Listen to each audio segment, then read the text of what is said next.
Okay, so let's just reset our intention. Purpose of my life is to lead all sentient beings from suffering to enlightenment. In order to do that, I first have to reach enlightenment myself. And in order to do that, I have to complete the graduated path to enlightenment, which largely depends on meditation. Therefore, I'm going to participate in this workshop on Buddhist meditation in order to reach enlightenment for the sake of all sentient beings.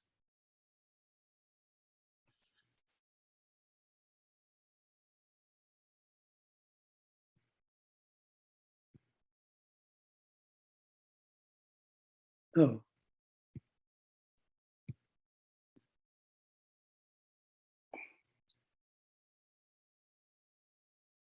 I need to get rid of that big picture of me. It's too scary.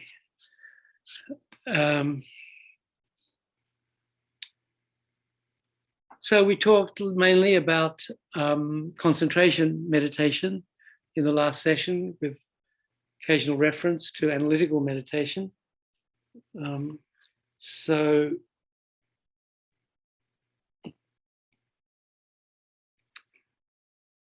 I think I just read a little about, first of all, from something Lama Yeshe said about meditation.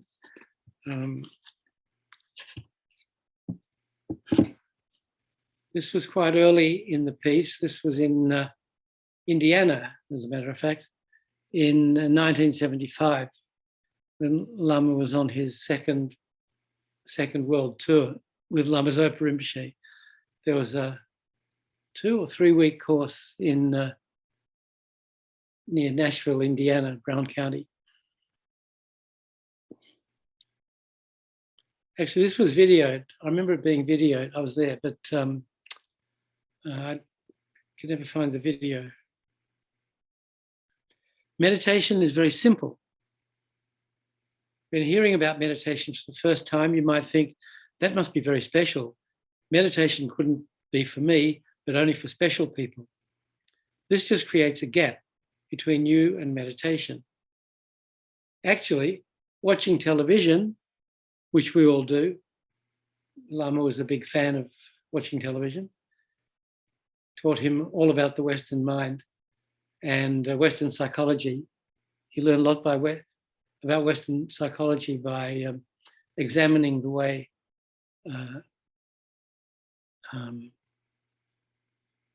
companies advertise their products to get into people's minds, make them buy their stuff. When you watch television, you watch what's happening on the screen. When you meditate, you watch what's happening on the inner screen of your mind, where you can see all your good qualities, but all your inner garbage as well. That's why meditation is simple.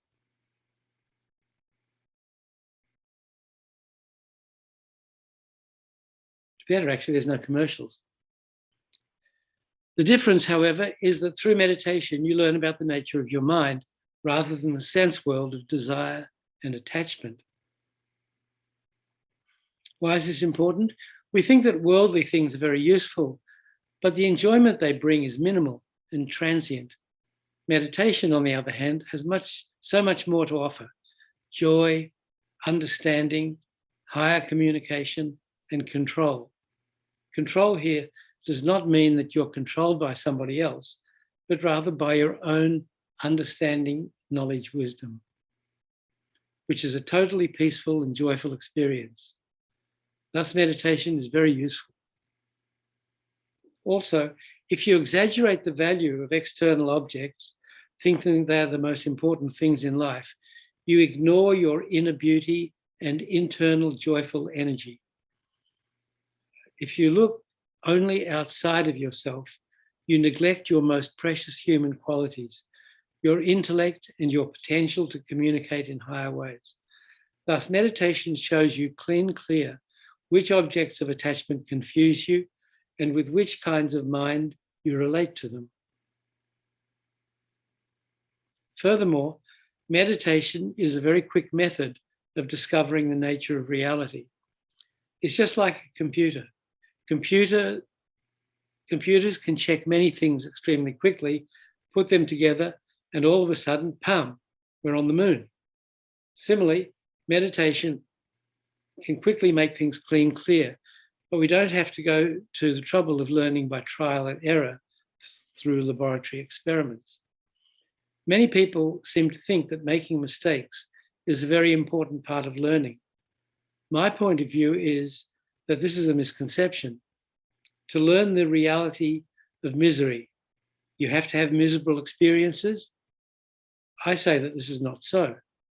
Through meditation, we can learn things clear without having to experience them. Anyway, it's quite a long talk, so I'm not going to read the rest. But it's going to be in a book of collected teachings by Lama Yeshe that we'll be publishing next spring. So there's a commercial. But it'll be free. So, as I said before, when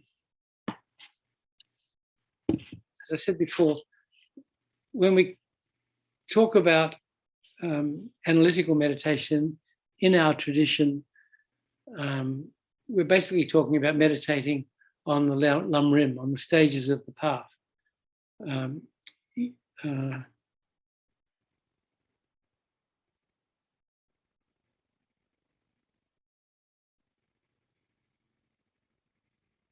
I don't think I have. Anyway, I mentioned that there's quite an extensive outline to for the Lam Rim, and it shows all the steps. I mean, you can get a very simple outline that just says, well, here's the path that the practitioners follow, the path of the lower capable being, as Lama Zopa Rinpoche translates it quite literally, lower capable being, the middle capable being, and the higher capable being. Usually people translate those terms as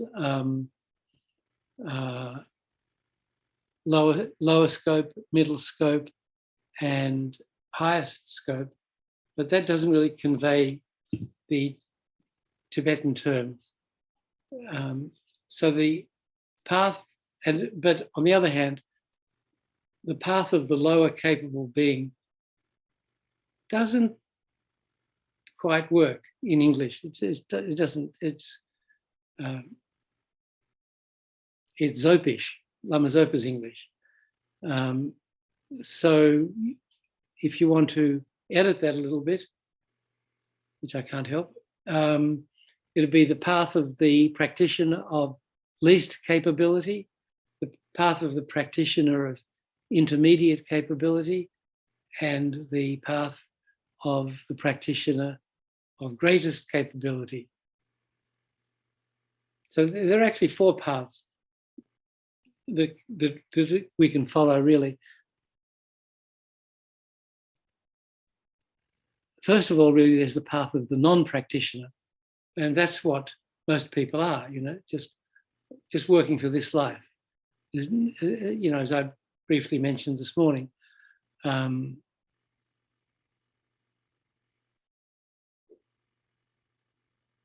if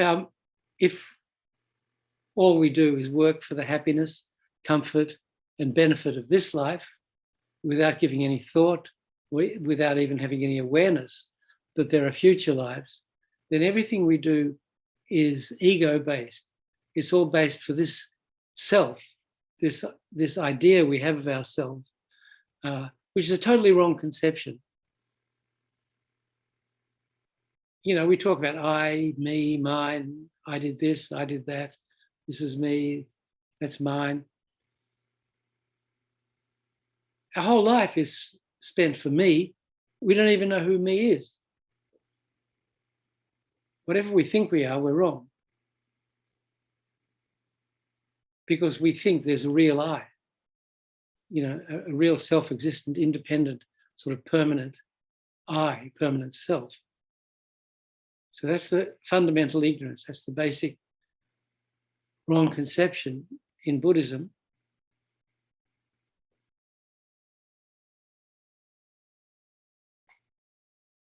And that's what we have to see through. That's why we meditate. That's why we develop concentration. That's why we study the teachings on emptiness and then meditate on them to realize emptiness, to understand it, not just intellectually, but to have a direct, non-conceptual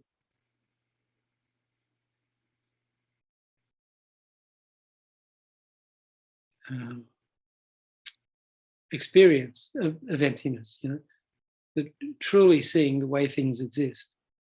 And not just a glimpse, but a lasting look. I saw the other day His Holiness the Dalai Lama said, when he wakes up, the first thought that he tries to have is things don't appear, things don't exist as they appear. And once when Lama Yeshe was asked to give a simple teaching on emptiness, he said, don't believe what your senses tell you.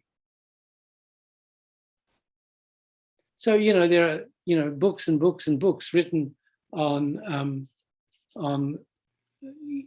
emptiness, and, by Nagarjuna, by Aryadeva, by Chandrakirti, by Lama Tsongkhapa, by so many people. I was looking there's a Lama Tsongkhapa's commentary on Chandrakirti's essential work on emptiness. I thought I had it here. Anyway, very important book, Illuminating the Intent, I think it's called. Published fairly recently by Wisdom. I've got I've got a whole table full of different books here. That's what I was looking for. But so you can read all these incredibly, mind-bending books explaining ultimate reality and why things don't exist the way they appear and how things are not inherently existent. But His Holiness' summary is, which he remembers every morning, things don't exist as they appear. So everything looks real. It looks very solid and concrete out there, sort of coming at you. But things do not exist as we experience them because we're seeing them through this kind of veil of ignorance. We're looking at things on the basis of I am self-existent. So if we don't know how, so on the basis of misconceiving how we ourselves exist, we misconceive how everything else exists. And, to a large extent, when I spoke before about gross and subtle obscurations, getting rid of the gross obscurations means getting rid of this wrong conception that I am self-existent, that there's a real I. We feel it all the time, I, especially if something, we get a fright, we nearly have an accident or something. This strong I comes up in our chest, usually. Well, if you're in a big meeting and you don't know anything about the subject and somebody tells you to stand up and explain it, how you feel, oh my God. There's like strong feeling of I. There is a self, but it doesn't exist in that way. We feel what we feel, even we don't really understand very clearly what it means.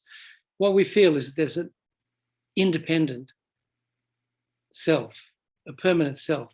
Like we don't feel, what we don't see is that the I, the self, is totally dependent. It's not self-existent because it's dependent. It's a dependent arising. It depends on causes and conditions and, labeling by the mind. So it's totally dependent. But we feel it's kind of a real independent self, doesn't depend on these things. And so we say, yesterday I did this, this morning I did that, tomorrow I'm going to do the other, as if there's this unchanging sort of driver in here somewhere who's, driving our body and mind through all these experiences, but remaining unchanged. That's the wrong conception. It doesn't exist that way. So His Holiness reminds himself. I mean, I'm sure he doesn't really need to, but that's what he says, to remind us to do it. Things don't exist as they appear. So when something goes wrong, we kind of get involved and we think it's so important, and we have to do something about this and correct that or fix this. It doesn't really exist like that. So we should, before jumping in and getting totally involved, we should give us a little space and think things don't really, this is not real.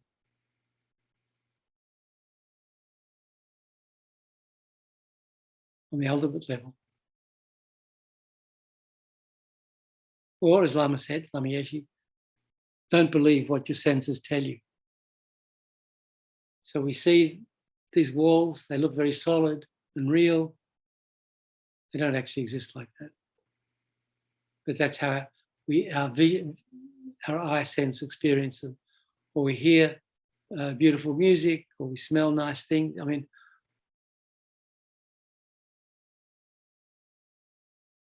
we shouldn't believe that the walls are solid, that the smells are really nice. Because when we do, we get attached to them.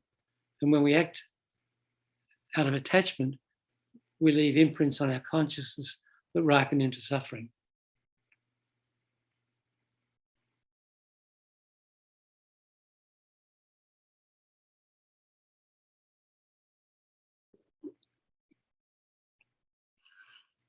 So normally we go around like that.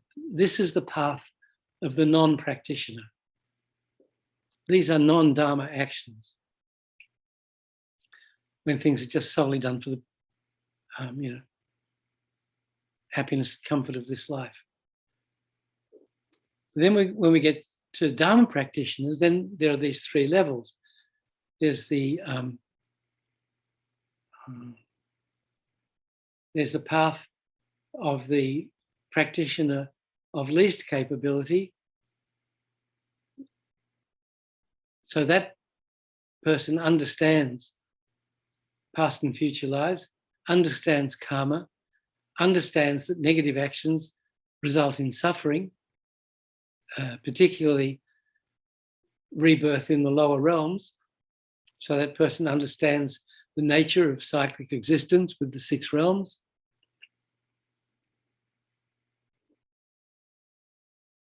So that person says, oh my God, the 3 lower realms, terrible suffering. I'm just going to do everything I can to make sure that in my next life, I'm not reborn in the lower realms. So to bring about that result, rebirth in the upper realms as a human or as one of the different kinds of gods, one has to practice Dharma.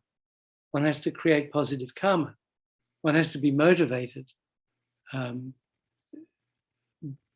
by the wish to experience benefit in a future life, specifically the next life, to be born in the upper realms, not to be born in the lower realms. So that demands Dharma practice. It demands a certain amount of understanding. And if we could purely practice like that, that would be a wonderful thing.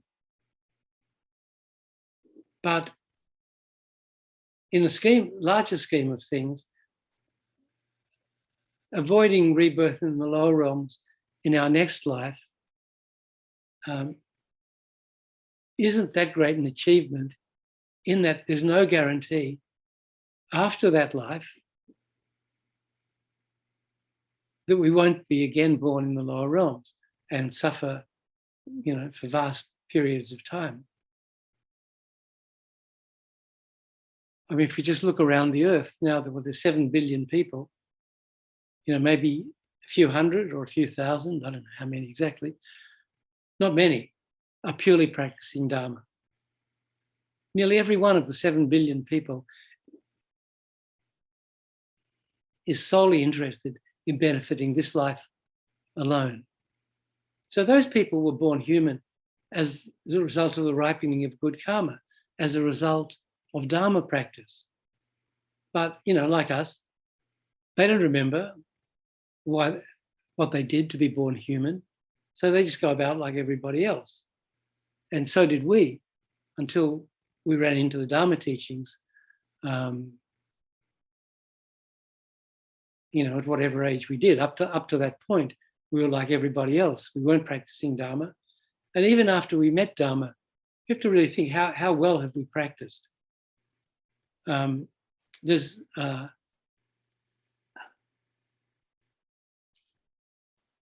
always looking around for the book that I don't have at my fingertips. But there's, I don't know if you know the book by Lama Zopa Rinpoche called How to Practice Dharma, with teachings on the 8 worldly Dharmas. That book contains Rinpoche's teachings on the essence of practicing Dharma. And Rinpoche himself says, he was, as I said, he was born in Nepal, in northern Nepal, sort of northeast Nepal, not that far from Mount Everest, near a place called Laudo. And he was recognized as the incarnation of a Lama called the Laudo Lama, who lived at Laudo at that time in a cave with his family living in a house next door, supporting him. And Rinpoche was born in a village, maybe a couple of hours walk down the mountain, a place called Tame. Anyway, he was recognized as the incarnation of that Lama. And then he studied at local monasteries until he was about 10. And then a couple of his uncles took him on pilgrimage to Tibet. And when they got to a place in southern Tibet called Domo, and it was time to go back to Nepal, Rinpoche told his uncles, I'm staying here, I'm not going back. Because they were totally freaked out. I mean, I imagine they thought, how can we go back and tell our sister we left the kid in Nepal, we left the kid in Tibet? Would not go down well. But anyway, that's what they had to do. The abbot of the monastery said, you guys are ordinary monks. He's a Lama. He knows what's best. So we should do what he says, which is let him stay there. So then he stayed there at that monastery, Dharma Geshe Rinpoche's monastery. Has anyone read The Way of the White Clouds by Lama Govinda? Classic book. Lama Govinda was a German practitioner who was in India and Tibet in the 50s and got involved in Buddhism and did some pilgrimages to Tibet, and his guru was called Dharma Geshe Rinpoche. And he had he had more than one monastery, but one was in this place, Domo, which is where Lama Zopa Rinpoche finished up. And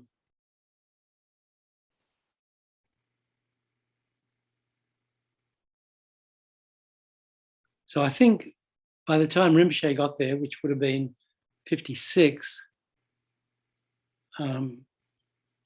Lama Govinda's guru, Dharma Geshe Rinpoche, had passed away. But his incarnation there, his incarnation had been born, who was also called Dharma Geshe Rinpoche. And he had a monastery in Darjeeling. So when, okay, now I'm really going off on this tangent.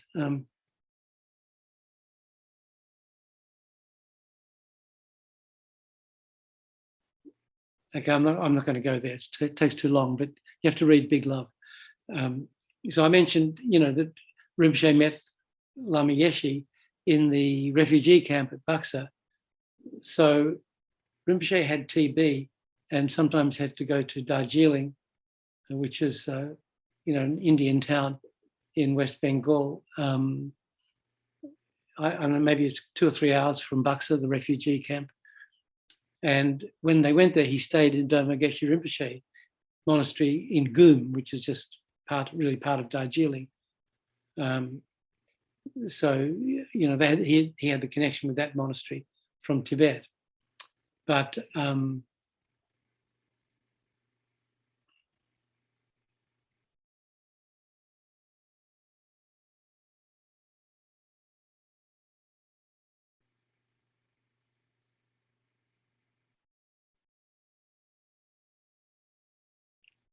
God, while I was telling the story. Yeah, I remember. So, so then he met Lama at Buxa, and then they met their first West disciple in this Goom monastery in Darjeeling. The Lamas were staying there, and this Russian American woman, Zina, now I'm telling the story, was looking. She'd read The Way of the White Clouds, and she wanted to meet Lama Govinda's guru, Dharma Geshe Rinpoche. So she heard that he had this monastery in Darjeeling. So she went there. She said she was looking for Dharma Geshe Rinpoche, and they thought, because Lama Zopa Rinpoche had stayed in that monastery in Tibet, he kind of got the nickname Domo Rinpoche, because often the Rinpoches were named after the place where they lived. So, he was he was kind of colloquially known as a Domo Rinpoche. So when Zina came looking for Domo Geshe Rinpoche, they introduced her to Lama Zopa Rinpoche, Domo Rinpoche, and through him Lama Yeshe, and then she asked him for teachings, and then that's why we're here today. That's how this whole organization began, because Zina got mixed up who she was looking for, or the monk got mixed up. So then the Lamas and Zina went to Nepal, and then they found Kopan, and they started giving teachings there, and here we are. So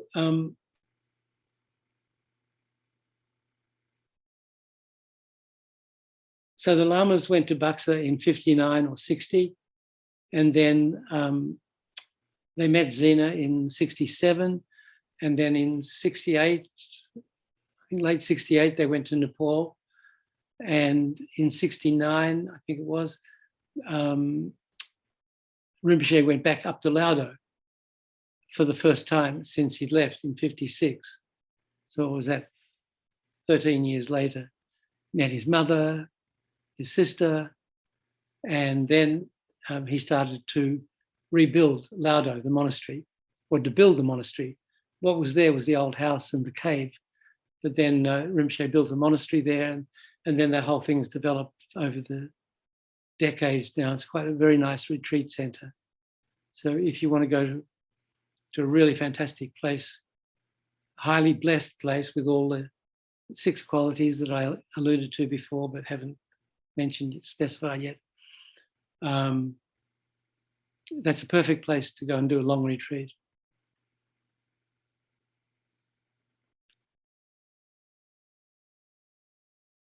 So when he was there, when he first went, and he was supervising the building of the Laudo Gompa, he was in the Laudo Lama's cave, and he was looking at some of the texts that belonged to the Laudo Lama, belonged to his previous life.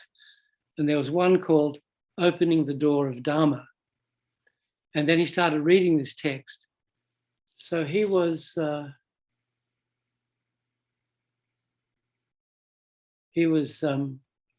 25, 26 years old, been a monk nearly all his life, He said when he read this text and he reflected on his life up to that point, he realized that he hadn't practiced any Dharma at all.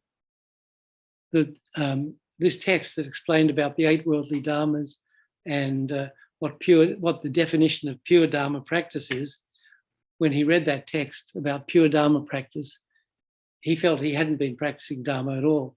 And he said he only started practicing Dharma at that point. Well, you know,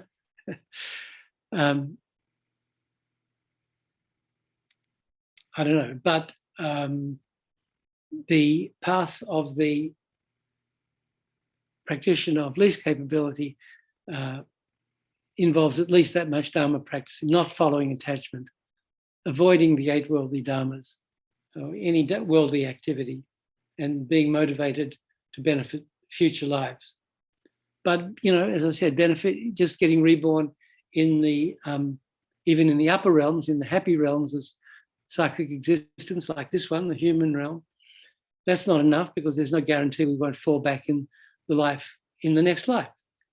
You know, how much Dharma have we really practiced in this life? Even after we met the teachings, that was my point. Even after we met the teachings, have we really been practicing Dharma enough to ensure that at the time of death, our positive karma will be stronger than our negative karma, and that we won't be reborn in the lower realms? So if we look at that situation and say, well, that's not really satisfactory at all. It's like being in prison, but doing everything you can to get the best cell. You get the best cell, but you're still in prison. So better to aim at complete freedom from cyclic existence.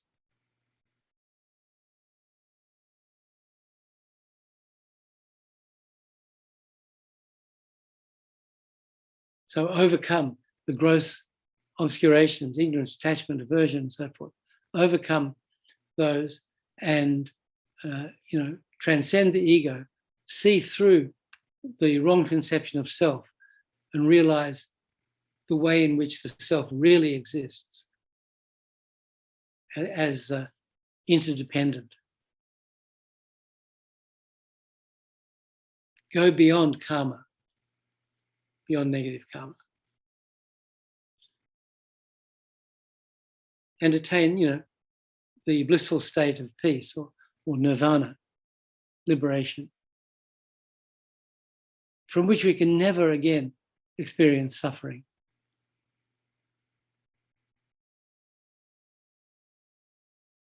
But that's just, that all that does really, as great an achievement as it is, it still only benefits one sentient being, oneself.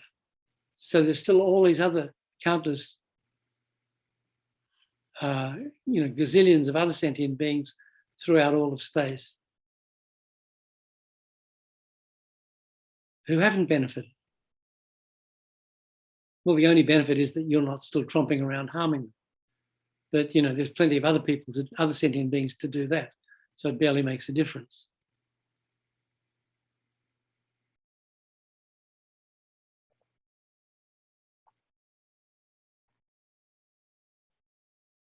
And also, our being able to attain liberation, we've depended on the kindness of so many sentient beings. In fact, all sentient beings.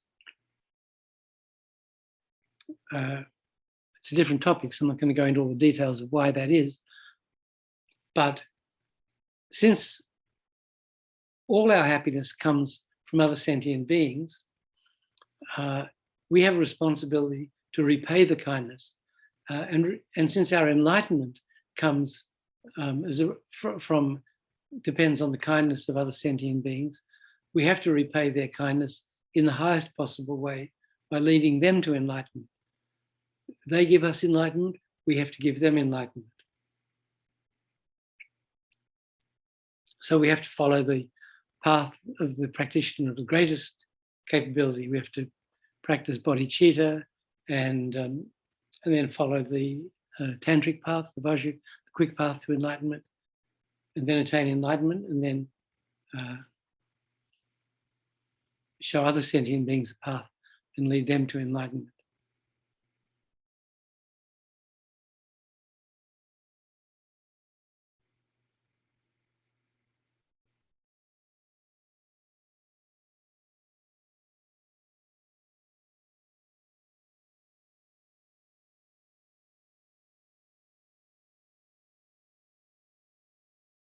I mean, the short reason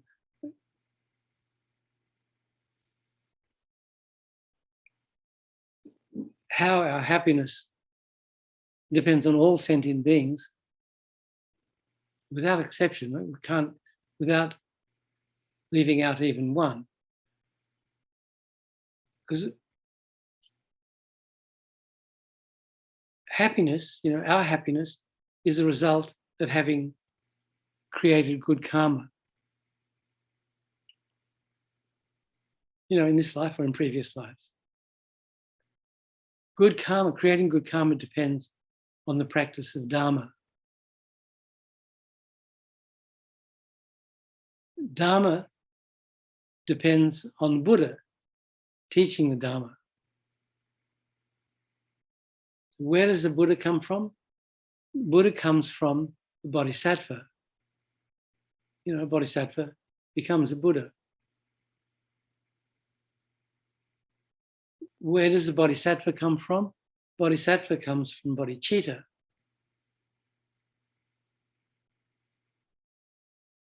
Where does bodhicitta come from? Bodhicitta comes from great compassion. So what is great compassion? Great compassion is, compassion is wanting others to be free from suffering. Great compassion is wanting all sentient beings equally, without favoring one over the other, equally wanting all sentient beings to be free from suffering.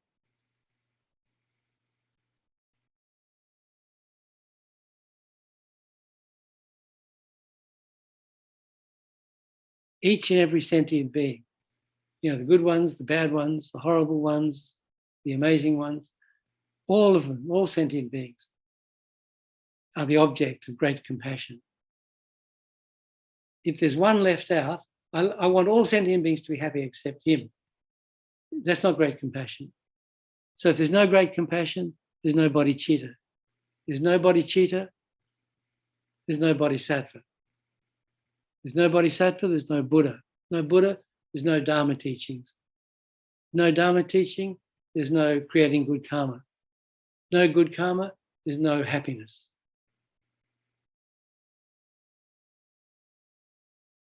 So that's why we always say, purpose of my life is to lead all sentient beings from suffering to enlightenment. That's why. That chain of events.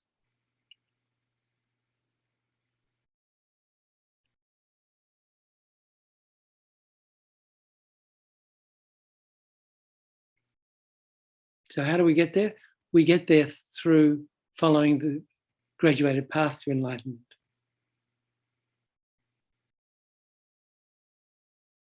So there are so many books now that explain the Lam Rim.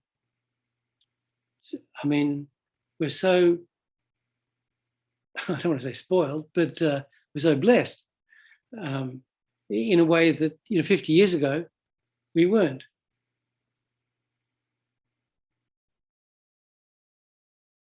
Basically, all we had was the students' notes from Rinpoche's Lam Rim course from the spring of 72. There was another book on the graduated path called The Jewel Ornament of Liberation, which was written by Gampopa, one of Milarepa's main disciples. But that was a very quite awkward translation. I got that book in 73, I think, in Kathmandu. You could find it. And then after I started reading it, I had to go out and buy a dictionary because it was translated by a, I think, Canadian scholar called Herbert Gunter. And he used all this highfalutin language, soteriology and ontology and thisology and that. I mean, I don't, I didn't...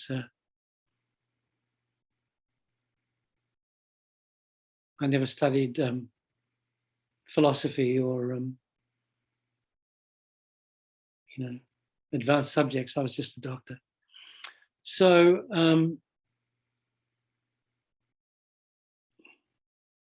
But then, now there's a much better translation of the dual ornament of liberation. I don't think it's called that. I forget what it's called.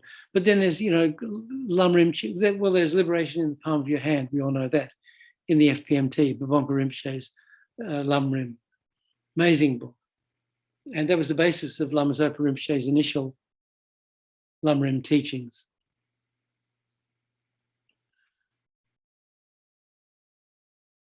And Lama Tsongkhapa's Lam Rim Chenmo, and now there's the Lama Tsongkhapa's middle-length Lam Rim, just been published by Wisdom. It's a fantastic book. There was actually, I think in '74 this was published from Dharamsala, Geshe Ngawang Dage's teachings, the Tibetan tradition of mental development. That was one of the early Lam Rim books. So they started coming in the early to mid '70s. Now there's Essential Nectar by Yeshe Tsondru. There's published with a commentary by Geshe Rapton, published by Wisdom. I'm not sure if it's still in print. I think it might be.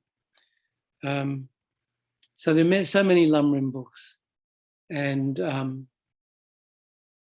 if we sort of made it our life's work to study even just one of those in depth, reading it again and again, thinking about it again and again, meditating on it again and again, maybe we get realizations, through our analytical meditation, through developing concentration from these two paths, these two paths of meditation that we're talking about today. Maybe we get somewhere. But not so fast. Taking teachings, studying the books, thinking about them, meditating on them may not be enough.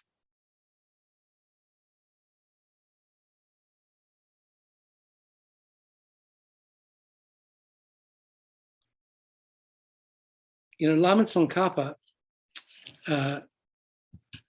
was very advanced when he was born. And it was like 1358 or something like that. When he was 10, he did maybe his first retreat, and he had a vision of Manjushri, the Buddha of wisdom, in his retreat place. I don't know if it was a cave or what it was. So he says to Manjushri, I understand that intellectual understanding of the teaching isn't enough. We need to have realization of the teachings.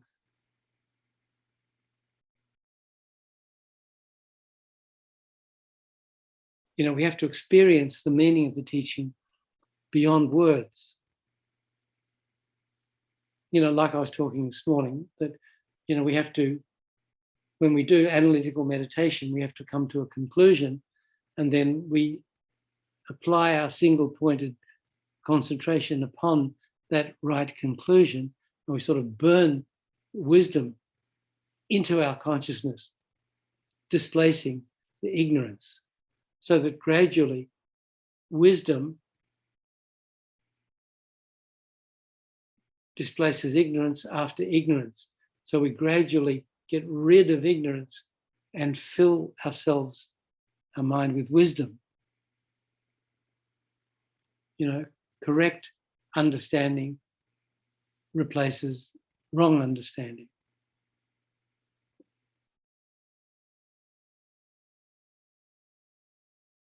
So Lama Tsongkhapa said to Manjushri, he was right there. You could see him like two people in a room. Well, not even Zoom, It was like you could reach out and touch him. So he says to Manjushri, I understand realization is important. How does one get realizations?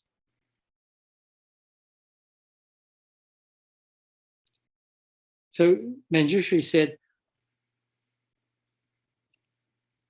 to get realizations, you have to do, there are three things that have to be done simultaneously.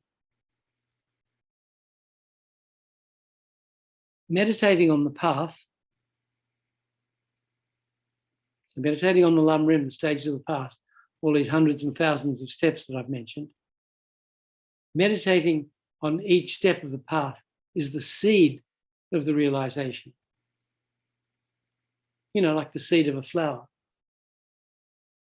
If you have a seed of a flower, you're not going to put it on a wooden table and expect it to grow. It has to be planted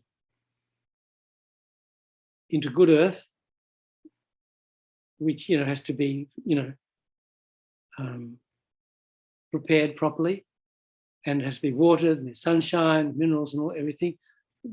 Then, in the right conditions, the seed will grow. The flower, you know. So, Manjushri said, so meditating on the path, you know, whether it's perfect human rebirth, or impermanence and death, or refuge, or karma, or the middle path, or the bodhicitta, I mean, emptiness, you know, meditating on the topic is the seed of the realization, but that has to be done in conjunction with two other things. One of the other things, which actually has two, which is like, you know, two sides of a coin. One thing is purification and creation of merit. So without doing the practices that purify our mind, which is like cleaning of, you know, the ground where you want to plant the seed of all the stones and rocks and pebbles and broken glass and, you know, old roots or whatever is in there, you know, getting rid of all that stuff, making the soil nice and clean. And then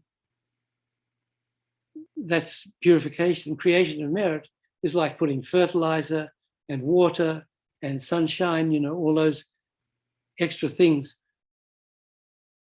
that will then make the seed grow. So one thing to get realizations, meditating, the seed of the realizations, meditating on the path, but that has to be done with one, creating merit, purifying the mind and creating merit. And secondly, then he said, praying to the guru as one with the deity. So that's kind of introducing a whole different aspect of the teaching, the Tantra. But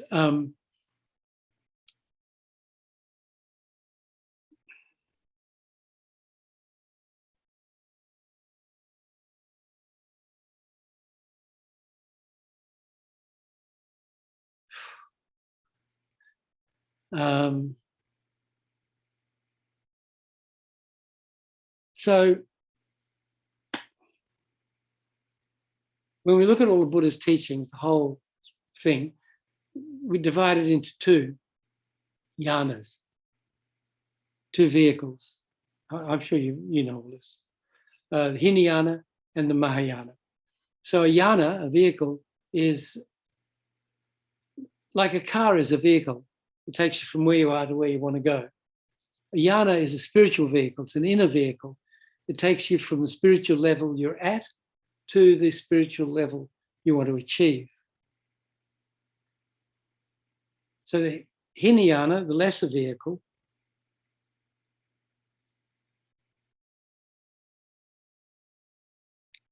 you know, it's all relative. It's an amazing teaching to it, and the Hinayana takes you beyond the ego. It takes you to liberation, to individual liberation. It frees you from samsara. It's like, oh my God, I can't bear this beginningless suffering I've been experiencing. I must get myself out of this. I don't want to experience this ever again. You know? So you develop very strong renunciation to cyclic existence, to worldly existence.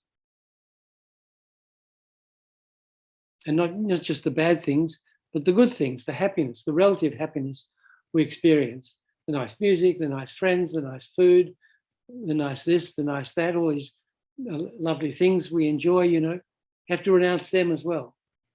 They're just not what they appear. They're suffering in disguise. Honey, is it honey on a razor blade? So you have to renounce all the so-called good things as well as the bad, and strive for liberation. So, you know, the path is the 3 higher trainings: a higher training in conduct, higher conduct in concentration, we talked about this morning, and the higher training in wisdom, you know, realizing the ultimate nature of the self. So through that we can escape from cyclic existence. So that's the goal and the path of the Hinayana, the lesser vehicle.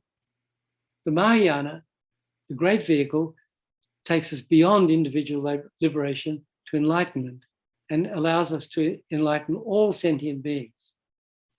So within that, there are 2 divisions. There's the Sutrayana, the Sutra vehicle, the Paramitayana, the vehicle of the perfections, you know, basically the 6 bodhisattva perfections, you know, charity, morality, patience, effort, concentration, and wisdom.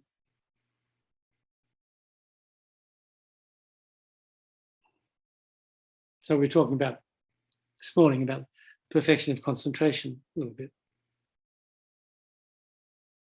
So by following that path, then we can reach enlightenment, but it takes a very long time. 3 countless great eons, it said. So, you know, an eon is a vast, unimaginable length of time. A great eon is much, much, much longer than that. A countless great eon is unimaginably longer than even that. And then there's 3 of them. 3 countless great eons to reach enlightenment. That's the path Shakyamuni Buddha. So life after life as a bodhisattva, gradually perfecting the perfections of generosity, morality, patience, effort, concentration, wisdom. So eventually, after creating all these causes, you achieve the result, enlightenment. So because that's the way it's practiced, it's called the causal vehicle. Practice the cause, get the future result.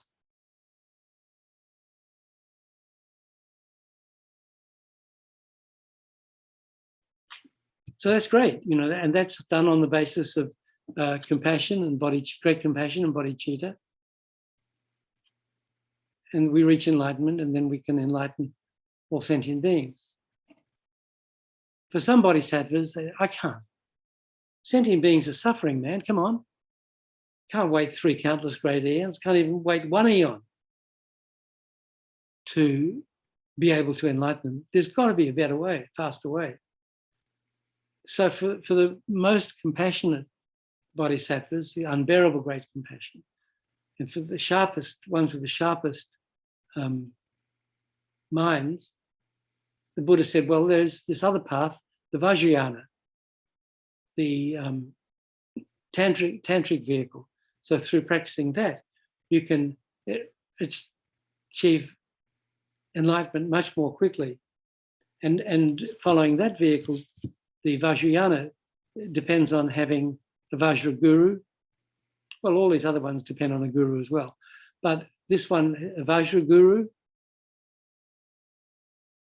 yeah, for the most part, having a Vajra guru, receiving, you know, fully qualified tantric master, receiving initiation, receiving tantric vows, receiving tantric commentary, and having someone like that supervise your practice, because there are many pitfalls And, it's likened, if the sutra vehicle is likened to reaching the top of a high mountain by gradually circumambulating, going round and round and round till you get to the top, takes a long while. The Vajra vehicle is like, scaling El Capitan, straight up. But if you slip, straight down. So it's dangerous. So you have to be well prepared, well equipped, fearless, and have a perfect guru. And then maybe you'll get to the top and reach enlightenment quickly. So that's the Mahayana. So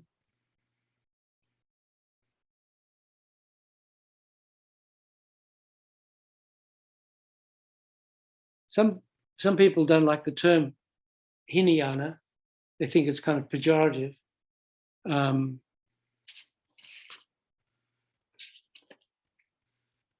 Especially those who practice it. Oh, nobody wants to be practicing the lesser vehicle when you could be practicing the great vehicle. But what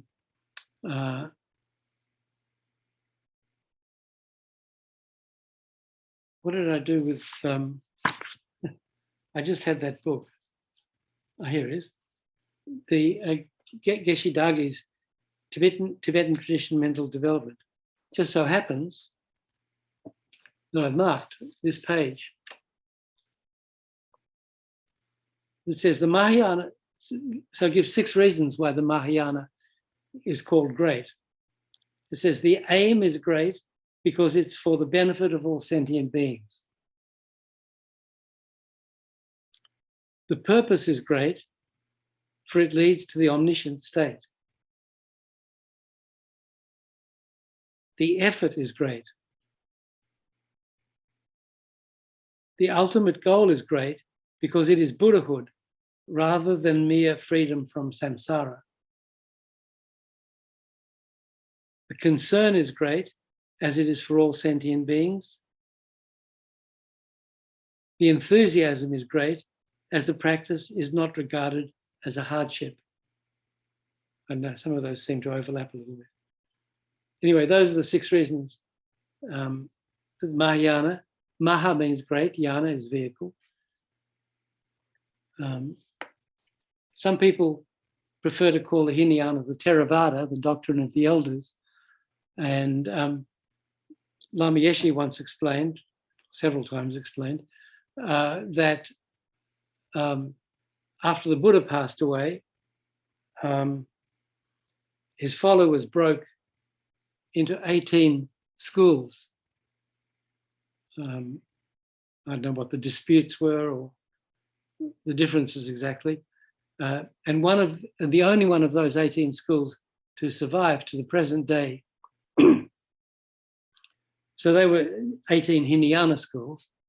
So the only one of those to survive to the day is the Theravada, the doctrine of the elders. So that's sometimes used as a synonym for Hinayana because of the sort of slightly negative connotation of lesser vehicle.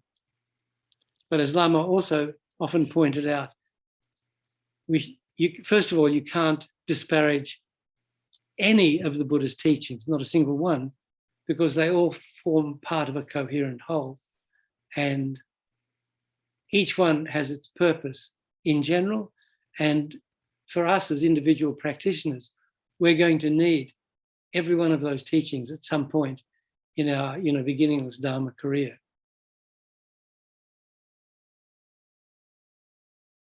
So if we disparage any of the Buddha's teachings, it creates an obstacle to meeting that teaching. And that obstacle may arise when we need that teaching, and then it sets us back a huge amount.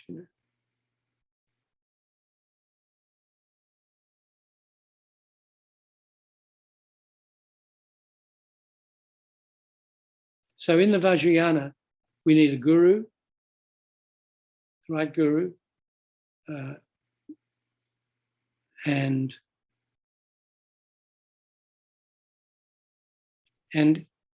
as the Sutrayana is called the causal vehicle, the Vajrayana is sometimes called the resultant vehicle. So with the Paramitayana, Sutrayana, We practice the causal vehicle. We practice the cause to get the result.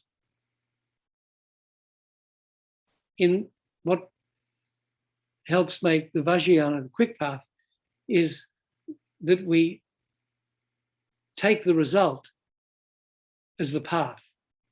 We bring the future result, enlightenment, into the present, and we sort of pretend we're enlightened already in the aspect. So when we get initiation, we're generally initiated into a deity. The deity is an aspect of the enlightened mind. Like I mentioned, Manjushri is the Buddha of wisdom. Manjushri personifies the enlightened wisdom, the omniscient mind of the Buddha. Chenrezig, he's gone. Avalokiteshvara, enlightened compassion. Vajrapani, enlightened power. Tara, enlightened activity. Hundreds, maybe thousands of deities, in fact, each representing a different aspect of the enlightened mind. So when we practice one of these deities, we sort of identify, we visualize ourselves as a deity, as an enlightened being. And then we have to act, think, and speak accordingly. So then we have tantric vows, and bodhicitta vows, and so on, and pranimoksha vows, all these vows to help keep us on the path. So one of the key practices in this sort of one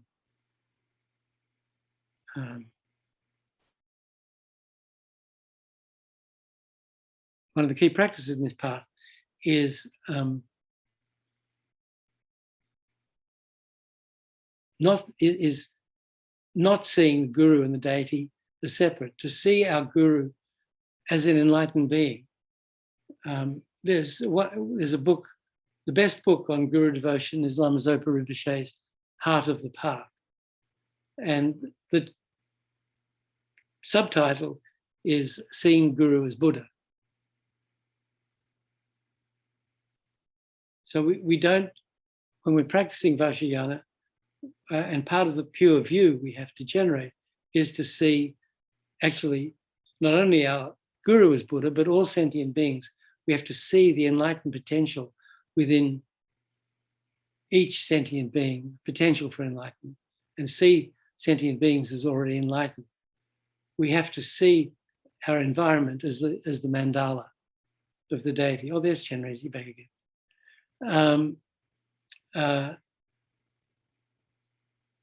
We have to hear all sounds as a mantra. So, totally have to transform everything into the sort of enlightened realm, including ourselves. Okay, so all that talk about yanas and so on is a preamble to what Manjushri told Lama Tsongkhapa, the seed to how to get realization. Meditating on the path is the seed of the realization. That has to go along with purification and creation of merit, and the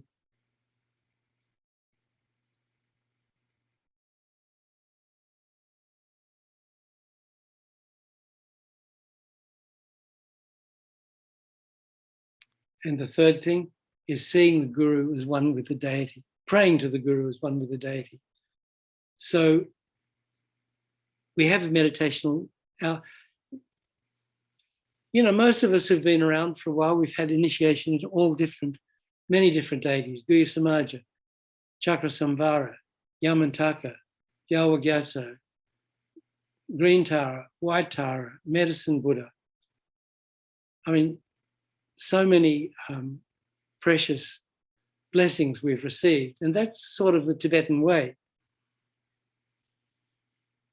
There was a saying, I'm not sure who said it, there was a saying that In Tibet, they must have been an Indian. In Tibet, they practice hundreds of deities and don't achieve any of them. In India, we practice one deity and we achieve them all.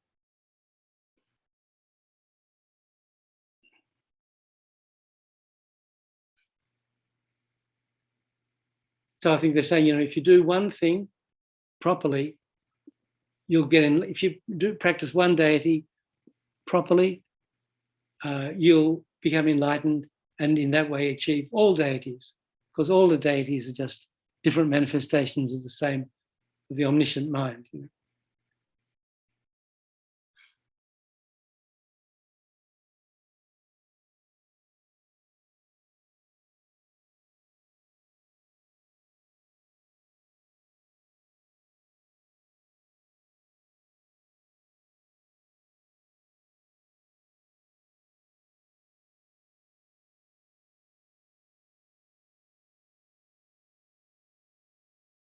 Still,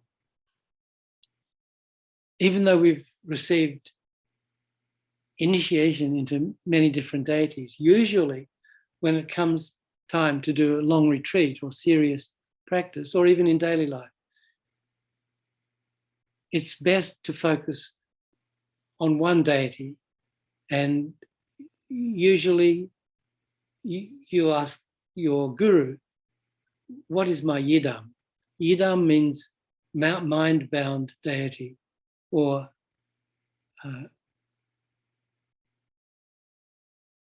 Lama used to call it, Lama Yeshe used to call it favorite deity. So favorite, okay, that's the one I feel strongest connection with. But he would sometimes say flavorite deity, sort of mixing up flavor. So what's your favorite flavor? Oh, I'll have the chocolate deity, please. So flavorite deity. Anyway, Tibetan word is yidam. Forget what it is in Sanskrit. Anyway, so that's the main deity that you practice. So Lama's main deity was Chakrasamvara, and that was the main deity of his and Lama Zopa Rinpoche's root guru, His Holiness Trijang Rinpoche. Trijang Rinpoche, the junior tutor of His Holiness the Dalai Lama, was said to be a manifestation of Chakrasamvara, Heruka Chakrasamvara. And Ling Rinpoche, His Holiness's senior tutor, Ling Rinpoche, he was a manifestation of Yamantaka, the wrathful aspect of the Buddha's wisdom, the wrathful aspect of Manjushri. And Chakrasamvara was the wrathful aspect of Chenrezig, Avalokiteshvara. And His Holiness, of course, is a manifestation of Avalokiteshvara, the Buddha of compassion. So we're supposed to see our guru as a deity. I remember one time, Lama Yeshe and Lama Zopa Rinpoche in Dharamsala, they went to visit His Holiness Trijang Rinpoche in his house there near the library. And I was allowed to tag along. So, kind of went in behind the lamas and sat in the back of the room, and they all talked in Tibetan. And I didn't understand. And then we left. And as we went out, Lama turned to me very sternly and says, "Did you saw Heruka? Did you saw Heruka? Did you see Heruka, right? Lama's grammar, did you saw Heruka?" I was like, no, I just kind of saw this old monk. And he was, well, he knew I didn't see Heruka, but he feigned disappointment. Another fail. But so I imagine when he and Rinpoche are talking to His Holiness Trijang Rinpoche, their root guru, they're seeing Chakrasamvara, not the old monk that I was looking at. So how to get realization? Do we finish in 15 minutes?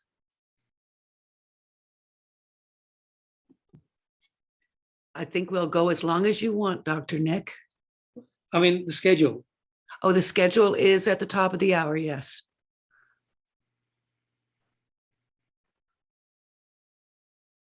Have I been doing this for 2 hours?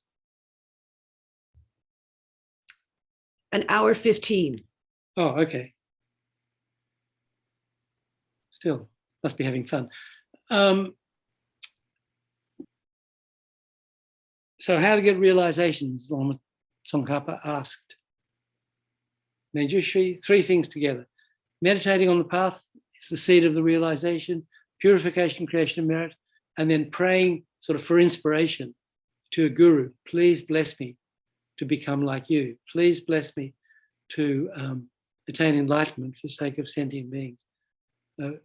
Please, visualizing ourselves as a deity, please bless me to truly become, Manjushri or Chenrezig or Karuka, whatever. So those 3 things have to be done together.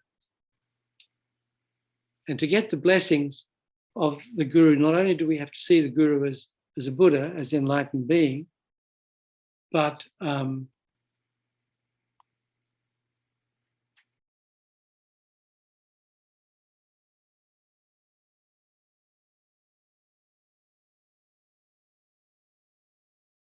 we have to, what Rinpoche wants, we have to open. The reason we don't get blessings, even though, the Buddhas and Bodhisattvas are out there hurling blessings at us constantly, non-stop, they're not going in because we haven't opened our devotional hole.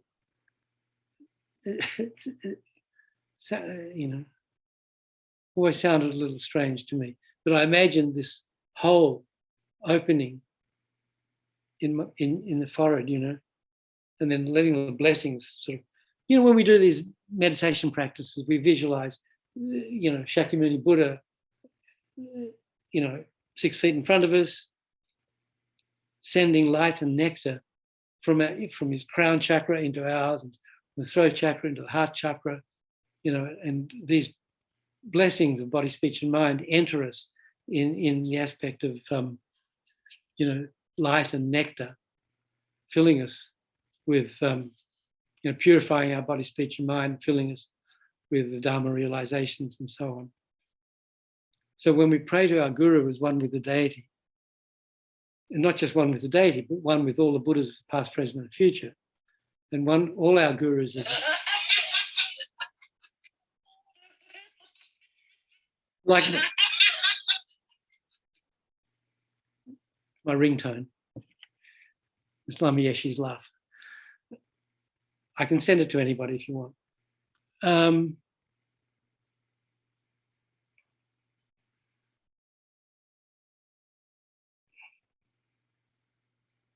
Open your devotional hole. Let the blessings pour in, the blessings of all of the stages of the path. Realize each and every step. So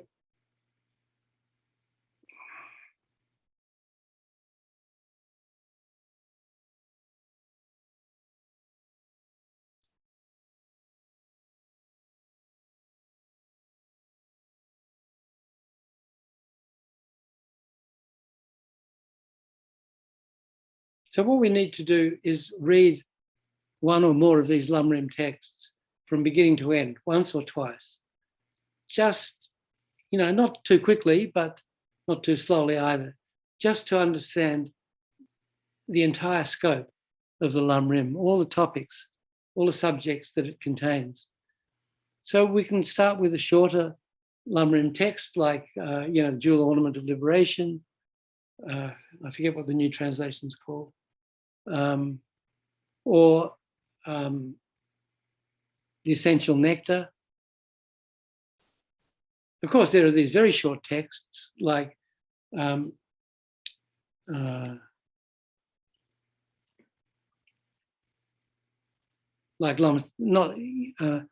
the very short Lam Rim prayers. There's just a few verses like Foundation of All Good Qualities, or the three principal aspects of the path, or I forget what it's called, the direct path in Lama Zopa Rinpoche's morning practice, the Losang Jinpa text, Lam Rim text that's in the method to overcome suffering and attain enlightenment. But, with the blessing of speech and all that. I don't know if you guys do that or not. So there are these short Lam Rim texts as a prayer. And then there's Lama Tsongkhapa's shortest Lam Rim text, which is called the Lines of Experience, or Rinpoche calls it the Hymns of Experience.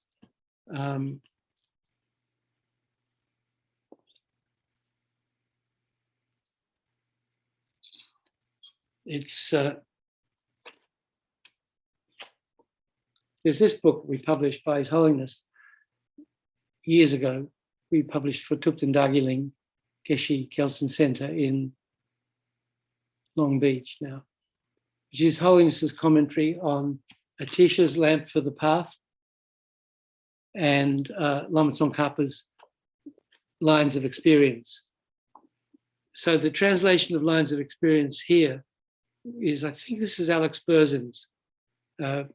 There's a more recent one, which I prefer, frankly, by Thupten Jinpa, His Holiness's translator, Lines of Experience, or Songs of Spiritual Experience. So those are shorter Lam Rim texts. And there's Atisha's Lamp, which is the first Lam Rim text ever. So that's a good one to read also, to get an idea of the scope. And then we can read longer ones, like the middle length Lam Rim of Lama Tsongkhapa. So there's the Lines of Experience, which is the short one. Then there's this one, which is the middle length. And then there's the great Lam Rim Chenmo, in 3 volumes, published 2000, 2002, 2004. So that's one of the most detailed ones. And then there's the one we use most often in the FPMT, Pabonka Rinpoche's Liberation in the Palm of Your Hand. So to read one or all of these texts, the very short ones. So the prayer we can do every day. If we do the prayer every day, it leaves an imprint of the entire path on our mind. And it takes just a minute or two if you just want to recite it, If you want to contemplate it a little, then 5-10 minutes, whatever. So, Rinpoche recommends doing at least that every day. Foundation of all good qualities, 3 principal aspects of the path, the Losang Jinpa one in the daily practice, transforming suffering life into happiness, I think it's called. But then reading something a bit longer, and then reading one of the long ones, particularly, I think, Liberation in the Palm of Your Hand. The difference between Liberation in the Palm of Your Hand, which is a commentary on Lam Rim Chenmo, and the Lam Rim Chenmo itself, the Lam Rim Chenmo is kind of stacked at the back end. Maybe half of Lam Rim Chenmo is teachings on Shine Laktong, what we talked about this morning, the concentration and wisdom, or concentration and insight. Particularly the section on insight, on wisdom, because Lama Tsongkhapa's guru was Manjushri, and Lama Tsongkhapa, in fact, was a manifestation of Manjushri himself. So he was the wisdom of the Buddha, Lama Tsongkhapa. So his main book, is going to be full of wisdom. Pabonka Rinpoche's Liberation is aimed more at sort of beginners like us. So that's kind of stacked at the front end. It has all the preliminary practices, including what I'm talking about. What Manjushri told Lama Tsongkhapa, purification and creation of merit. So just as a seed won't grow in ground that hasn't been properly prepared, realizations won't grow in the mind that hasn't been properly prepared. And the essence of purifying, creating merit is, the seven limb practice.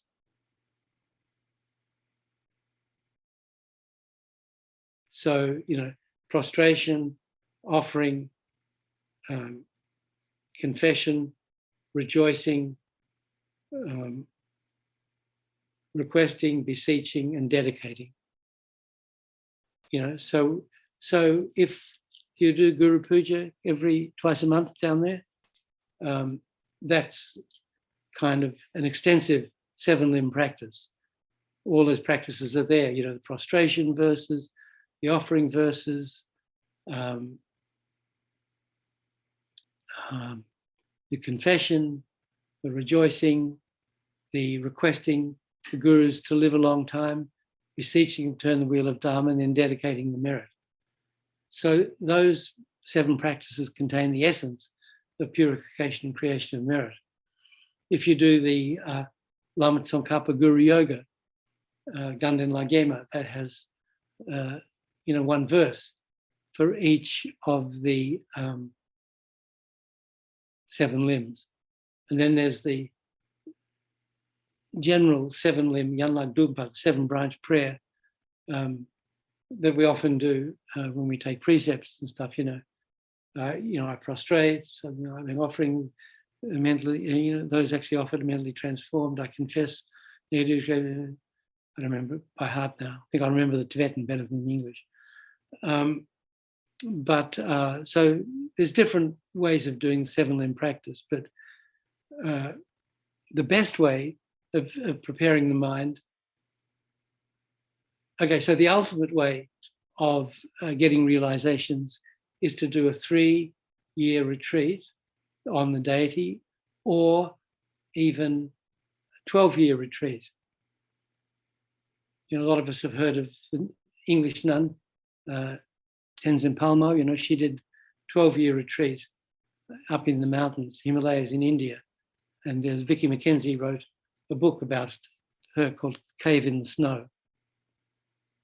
So 12-year retreat. More common is people doing a 3-year retreat. And when people do a 3-year retreat, which isn't very often, I must say, in the FPMT, Kagyu and Nyingma traditions emphasize it quite a bit more than we seem to have. The first year should be spent doing preliminary practices to purify and create merit. So normally there are 4 preliminary practices that I think other traditions do as well. I think prostration, mandala offerings, Vajrasattva purification, and Guru Yoga. Then in the Gelug tradition, we have 5 more. So we do 100,000 offering bowls, 100,000 tsatsas. Tsatsas are little clay things we make, or plaster. The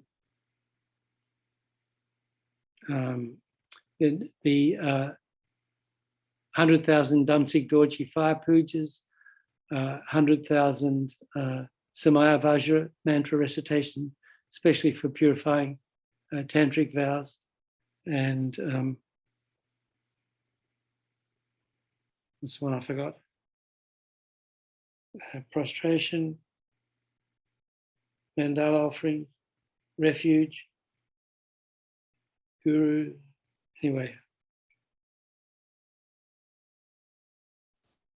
anyone?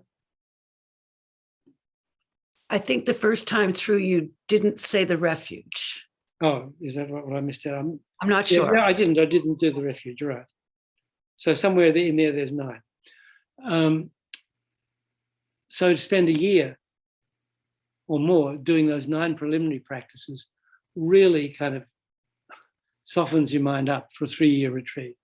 So when we do the deity practice, or even if we're doing a Lam Rim retreat, we get realizations, as Rinpoche says, like rain falling, if we're properly prepared. And, when we first received Lam Rim teachings from Lama Yeshe and Lama Zopa Rinpoche,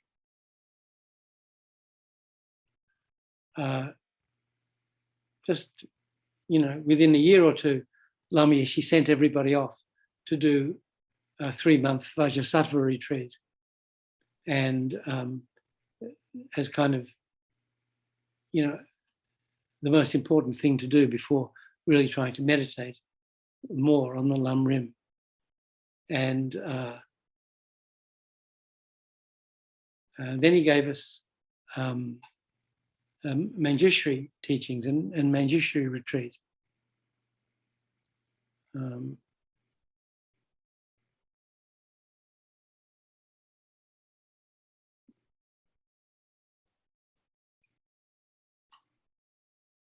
So I was hoping to, so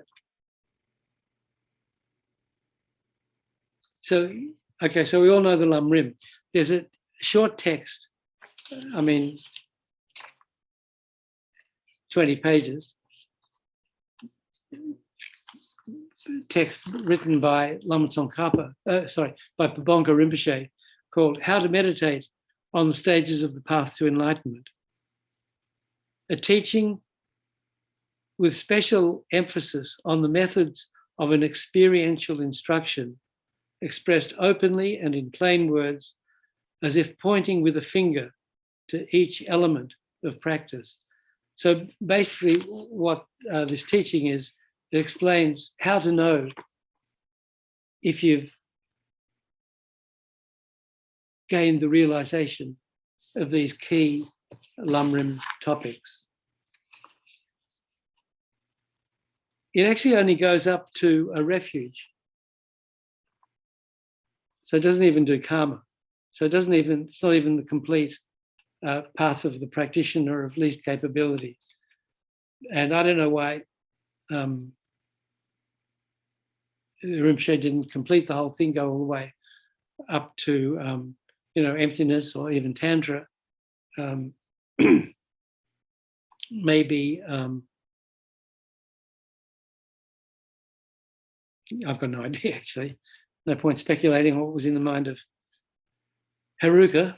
So sorry, we didn't get to it.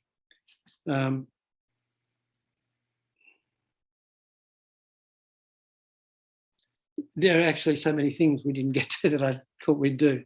So sorry about that. But when it comes to meditation, there's this new book by Lama Zopa Rinpoche on 6 perfections. So one of those, which I didn't get to today, is Perfection of Concentration, wisdom book. Then there's this little free book. You can read this online too, Peaceful Stillness of the Silent Mind by Lama Yeshe, where he gives a couple of meditations in there. There's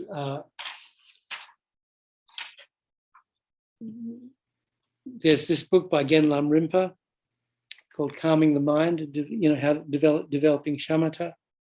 There's Geshe. So not only is the Lam Rim Chenmo translated, but there's these 5 volumes, Steps on the Path to Enlightenment, which is Geshe Zopa Rinpoche's detailed commentary on the Lam Rim Chenmo, 5 volumes. Unbelievable. The best. What? I love that one, that series, the one you're holding. Yeah, so it's the right thing to love. So there's volume 4 is on shamatha, what we were talking about this morning. Very detailed commentary on the Lam Rim Chenmo, unbelievable. And then there's Geshe Gendun Lodro's book, translated by Jeffrey Hopkins, Calm Abiding and Special Insight. So on the last 2 perfections, so shamatha and emptiness. Then there's another one called published by Wisdom a long time ago, called Meditative States in Tibetan Buddhism, which talks about I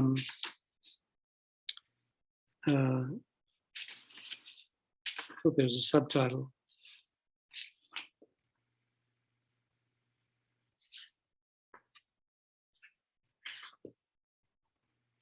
The concentrations and the formless absorptions.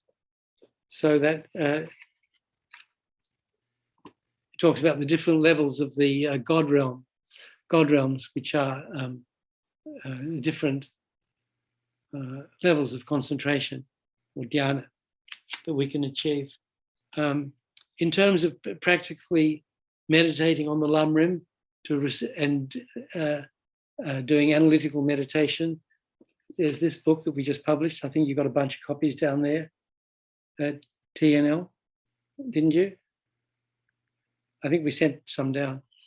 Lam Rim Year.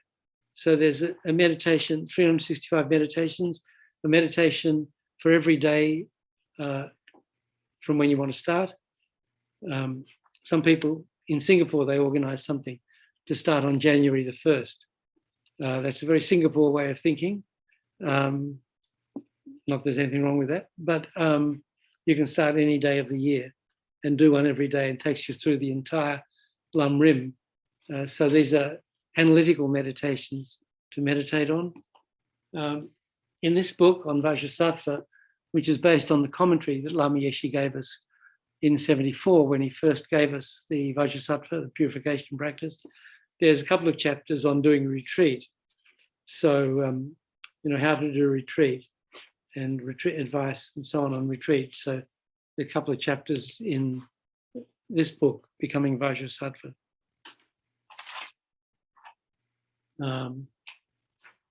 Anything else? I think it's about all.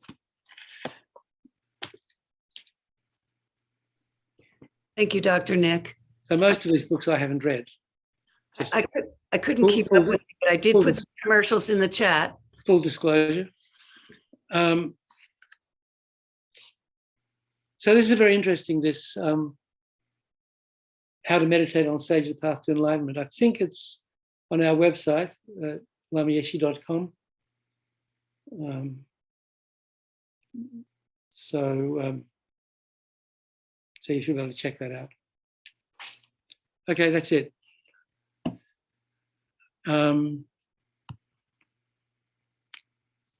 So sorry, I was a little disorganized as usual, but and then we did something, I think. So thank you very much for this opportunity.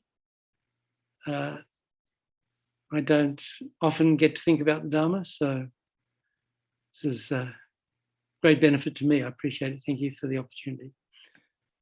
And, we generated bodhicitta.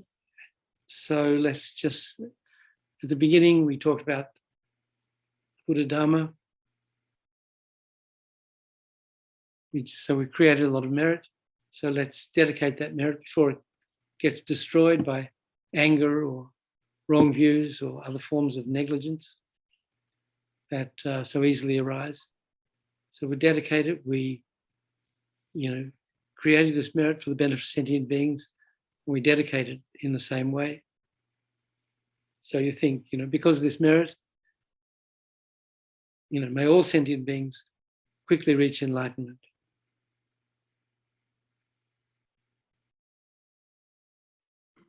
So I think we have a couple of prayers, do we? Yes, we'd like to offer a mandala. A Thanksgiving mandala, if that's all right. Yeah, let's give thanks to our gurus.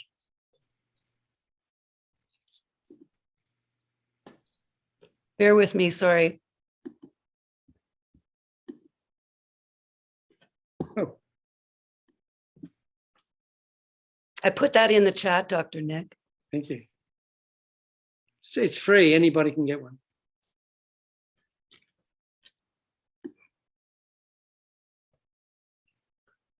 This ground anointed with perfume, strewn with flowers, adorned with Mount Meru, 4 continents, the sun and the moon. I imagine this as a Buddha field and offer it.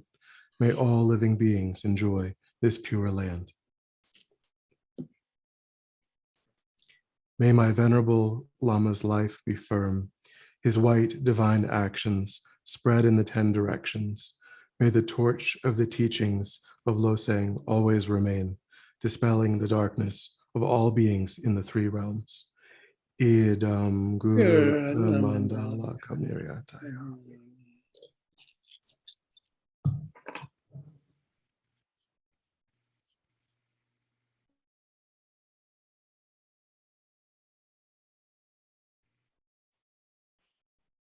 Is this where I come in? Yes, if you will lead us in dedication. Gewadi nyodu Lama Sangye Do Yone Lo Wa Chi Kya Malupa De Sala Gavai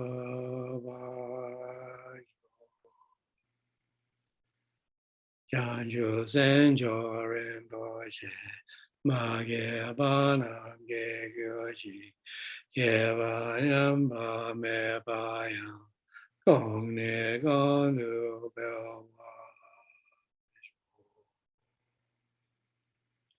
Du Su Zhang Xin Zhang Gong Gyao Wei Ten Jing Yong Bao Wei Kun Zi Dok Po Zi Chok Sum Gu Wei Le Bon Tu Du Pa Da Zo Du Je Gong Du Shap Ten Shu Jig Den Kam De Pen De Ma Lu Pa Gang Le Jun Wei Sam Bel Yi Jin No Kan Rin Su Mei Ten Jing Gya So La So Wa Deb So Tu Je Lun Du Shu La Ba Nu Jo Sa Te Ro Wa La Ya Wa Ku Le La Pe Din Chen Je La Yang Jing Cho Te Rik Su Ru Su Chen La Kan Rin Dem Pe Ke Sha So. Beloved teacher, leading your students toward wisdom and compassion, explaining through exacting discernment the steps of the graduated path, you are the unequaled guide. Please lead a long and stable life.